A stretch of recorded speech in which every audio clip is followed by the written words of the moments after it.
है, निम्न रैखिक समीकरणों के युग्मों में से जिसका एक अद्वितीय हल है, जिसके कोई हल नहीं है, या जिसके अपरिमित रूप से अनेक हल हैं। अद्वितीय हल की स्थिति में उसे बीजगणित विधि से हल भी करना है और उनके हल ज्ञात करना है। तो ये हमें प्रश्न दिए हुए हैं। तो इन प्रश्नों में से हम सबसे पहले पहला प्रश्न लेते हैं और इसको चेक करते हैं कि इसका अद्वितीय हल है या इसके कोई भी हल नहीं है या इसके अपरिमित रूप से अनेक हल हैं। तो इसके पहले हम समझ लेते हैं कि अद्वितीय हल हमें कब बोलना है और कोई भी हल ना हो इसके लिए हमें क्या शर्त लगानी है, और अपरिमित हल के लिए, अपरिमित रूप से अनेक हलों के लिए कौन सी शर्त लगानी है। तो आइए सबसे पहले हम इन शर्तों के बारे में थोड़ी चर्चा कर लेते हैं। इसके बाद हम प्रश्न क्रमांक 1 का पहला प्रश्न सॉल्व करेंगे। तो महत्वपूर्ण शर्तों में पहली शर्त जो है वो है a1/a2 बराबर नहीं है b1/b2 के।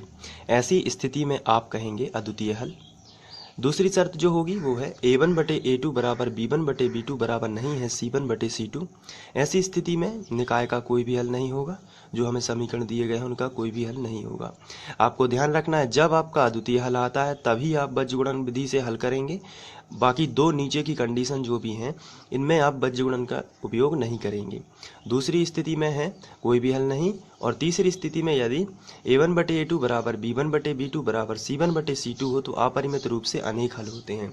तो आपको ध्यान रखना है, यदि पहले बार में बराबर नहीं लगा है तो वो रहता है अद्वितीय हल।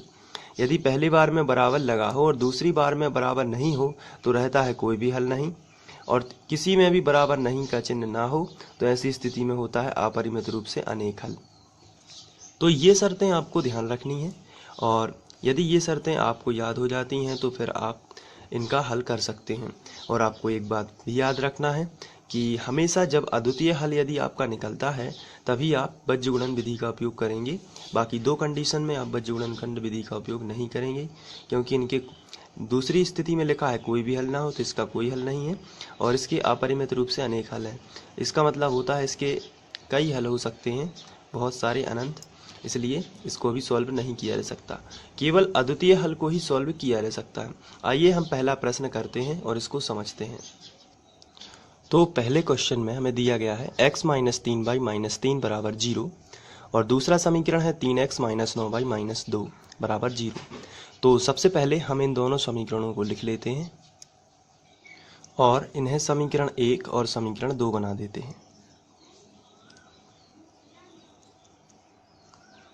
इसके बाद जब समीकरण के बराबर में 0 हो तभी हम इसकी तुलना व्यापक वर्ग समीकरण से कर सकते हैं, यानी समीकरण 1 और समीकरण 2 दोनों की तुलना हम व्यापक वर्ग समीकरण से कर सकते हैं। लेकिन इसके पहले मैं आपको व्यापक वर्ग समीकरण के बारे में बता देना चाहता हूँ। तो ये व्यापक वर्ग समीकरण है, इसमें आप देख रहे हैं कि बराबर में 0 यहाँ भी है और बराबर में 0 यहाँ भी है। इसका मतलब ये है कि जब तक हम इसकी तुलना, हम अपने जो नॉर्मल समीकरण होते हैं इनकी तुलना व्यापक वर्ग समीकरण से नहीं करते जब तक कि हमारे नॉर्मल समीकरण में बराबर 0 ना हो। यदि उदाहरण के तौर पर हमें ये समीकरण दिए जाते 3x - 4y बराबर 2, 2x - 2y बराबर 1, तो इसमें आप देख रहे हैं कि बराबर में 0 यहाँ भी नहीं है और बराबर में 0 यहाँ भी नहीं है। तो जब बराबर में 0 नहीं है तो सबसे पहले तो हम इन्हें बराबर में 0 के फॉर्म में बनाएंगे और व्यवस्थित करेंगे। तो ये बनेगा धन का 2 है, इस तरफ पक्षांतर हो जाएगा तो माइनस का 2, और ये प्लस का 1 है, इस तरफ पक्षांतर हो जाएगा तो माइनस का 1, फिर बराबर में 0 आएगा। तो ये इस तरीके से बनेगा -2 बराबर 0, और दूसरा बनेगा 2x + 2y - 1 बराबर 0। अब आप देख रहे हैं कि यहाँ भी बराबर में 0 है और यहाँ भी बराबर में 0 है।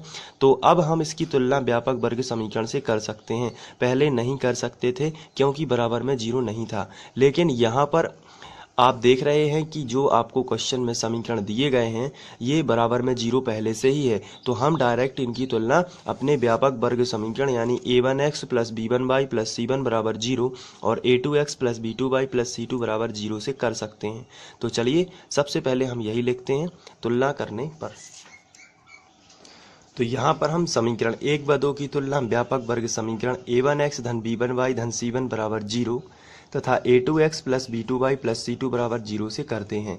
तो आपको याद रखना है ये आपके व्यापक वर्ग समीकरण है और इनसे तुलना करनी है। तो तुलना करने के बाद हम यहाँ से a1 b1 c1 और a2 b2 c2 के मान निकाल लेंगे। तो यहाँ से यदि हम तुलना करते हैं तो आपको ध्यान से देखना है, x का जो गुणांक होता है, पहले समीकरण का जो x का गुणांक होता है वो रहता है a1 का मान, और y का गुणांक जो होता है वो होता है b1 का मान, और पूरी जो संख्या होती है वो होता है c1 का मान। तो यहाँ x के आगे कुछ भी नहीं लिखा है तो 1 माना जाता है। तो यहाँ से हम यदि बात करें तो a1 का मान यहाँ से मिलेगा हमें 1, क्योंकि यहाँ पर 1 है।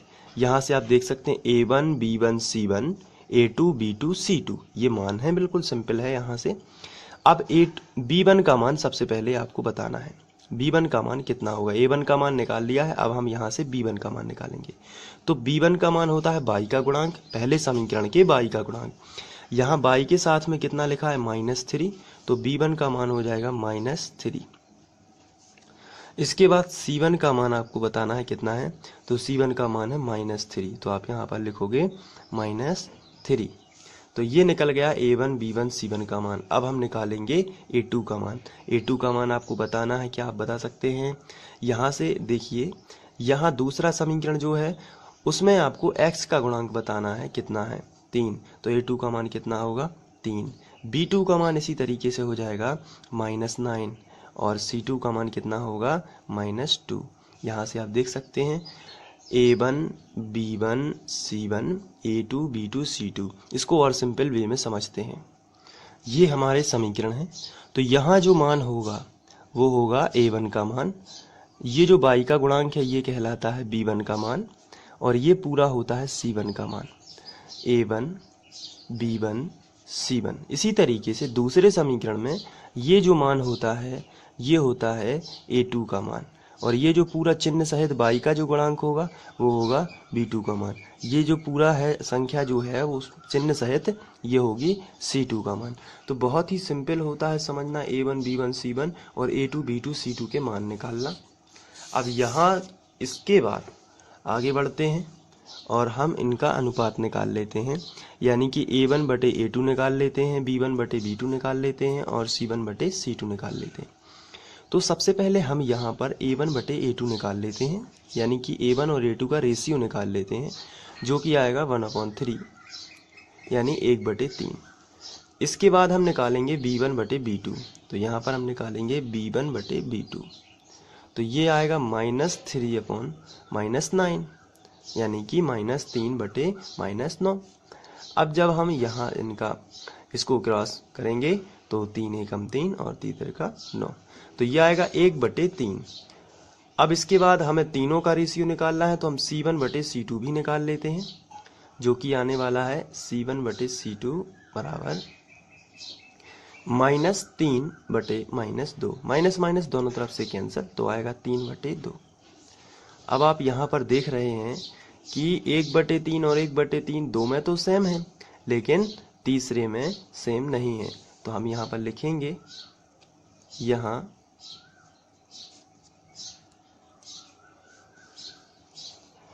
1/3 बराबर है 1/3, यानी कि पहला 1/3 यहाँ लिखना है, उसके बाद दूसरा 1/3 यहाँ लिखना है, लेकिन बराबर नहीं है 3/2 के। तो ये शर्त जो बनती है इसलिए यह आता है, आप जो भी लिखना चाहें।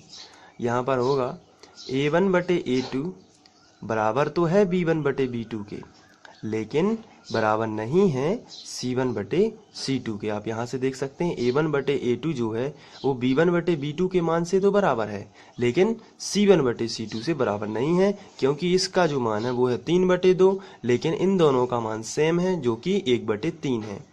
तो यहाँ से आप देख सकते हैं कि हमारी जो शर्त आई है वो है a1 बटे a2 बराबर b1 बटे b2 बराबर नहीं है c1 बटे c2 के।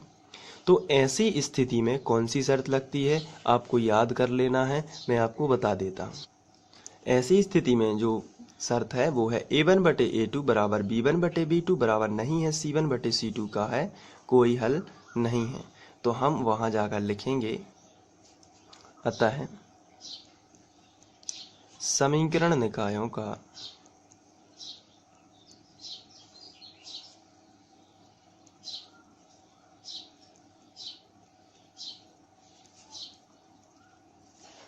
कोई हल नहीं है।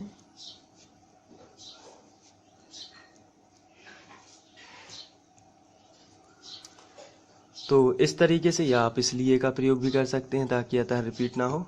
और यहाँ से आप देख सकते हैं कि ये क्वेश्चन कितना सिंपल था और आप इसको नोट भी कर सकते हैं। तो इसके नोट करने के लिए आप यहाँ से लिख लीजिए, ये पहला स्टेप है दिए गए समीकरण से लेके, और इसके बाद ये दूसरा है,